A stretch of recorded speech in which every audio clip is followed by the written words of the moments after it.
We, the 21 delegates of the first ever Girls 20 Summit, know that girls and women have the potential to play a pivotal role in building communities and countries and being catalysts for economic progress around the globe.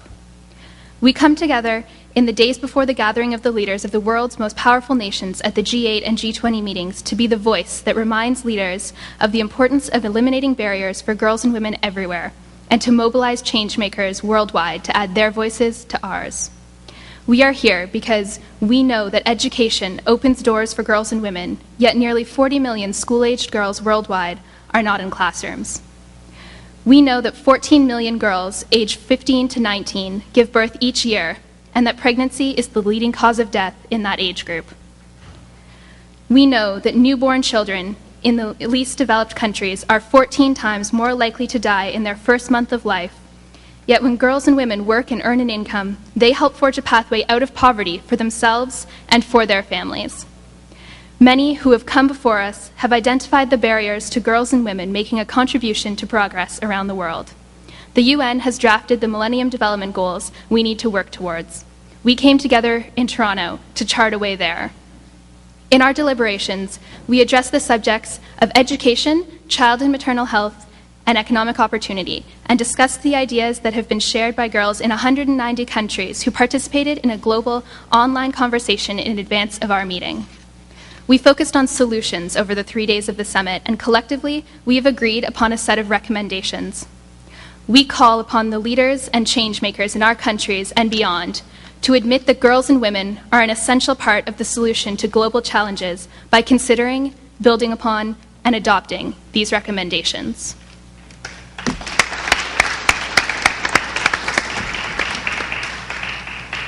On the subject of education, we addressed a number of topic areas, including educators, curriculum and learning tools, community benefits and safety. We assert that there is an opportunity to support a universal access to primary and secondary education and non-formal education. We call upon leaders and change makers to implement a series of recommendations, including to support policies and change laws to make education free and compulsory. We assert that the level of professionalism and commensurate salaries are directly proportionate to the quality of teaching. We call upon leaders and change makers to consider a series of recommendations, including to implement compulsory training and to raise standards of graduation requirements for teachers and educators. We assert that a more gender-sensitive, relevant curriculum would empower girls and women to reach their full potential. We call upon leaders and change makers to implement a series of recommendations, including to equip students, including girls, with necessary and relevant skills for income and earning opportunities, either through internships and placements or vocational training in relevant industries and in schools. We assert that people in underprivileged parts of developing countries would be more inclined to send their children to school if they are incentivized to do so. We call upon leaders and change makers to implement a series of recommendations, including to provide government subsidies for families who send all youth, including girls, to school. We assert that there exists a lack of safe and supportive school environments due to violence, sexual assaults, and lack of sanitary resources for girls. We call upon leaders and change makers to implement a series of recommendations, including to introduce sanitation and other resources for girls and women in the school systems, including gender-segregated washrooms, sanitary pads, and painkillers.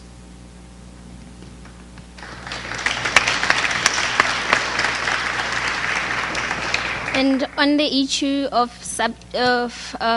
the subject of child and maternal health, we discussed a number of topic areas, including health and sexual education, unplanned pregnancy, and health system.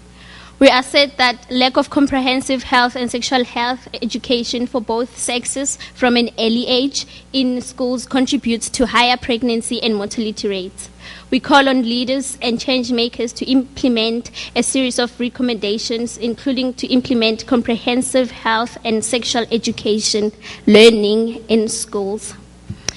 We assert that girls and women should have easy access to contraceptive methods as well as control over their reproductive and sexual health, and that maternity is a choice.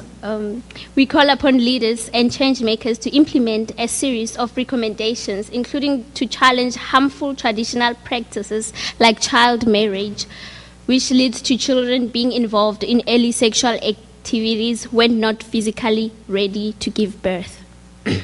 We assert that maternal and child death could be prevented by increasing the number of skilled workers and implementing widespread and well-equipped medical centers and mobilization of health services. We call upon leaders and change makers to implement a series of recommendations, including to provide incentives for healthcare workers to serve in high-need areas.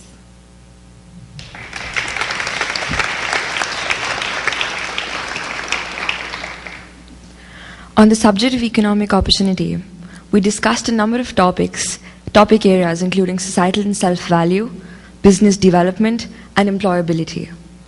We assert that changing the societal perspective that girls and women are inferior to boys and men, defined by their bodies and their motherhood, and encouraging girls and women in challenging that perspective would reduce the double burden and open up opportunities. We call on leaders and change makers to implement a series of recommendations, including to encourage media to support portraying an alternative image for girls and women. We assert that women in many countries, especially in developing countries, are not able to be economically productive because of obsolete and misinterpreted cultural practices and traditions, and that reducing both economic and cultural barriers to women setting up small businesses would have a beneficial effect on economies. We call on leaders and change makers to implement a series of recommendations, including to identify and promote alternative employment opportunities for women who only have the sex trade as an income-earning option. We assert that initiating an effort to teach employable skills and self-preservation, starting as early as primary education, and opening up opportunities in the job market would lessen restrictions that currently exist due to maternal responsibilities. We call on leaders and change makers to implement a series of recommendations, including to recognize the double burden women face by exploring monetary return and access to childcare centers.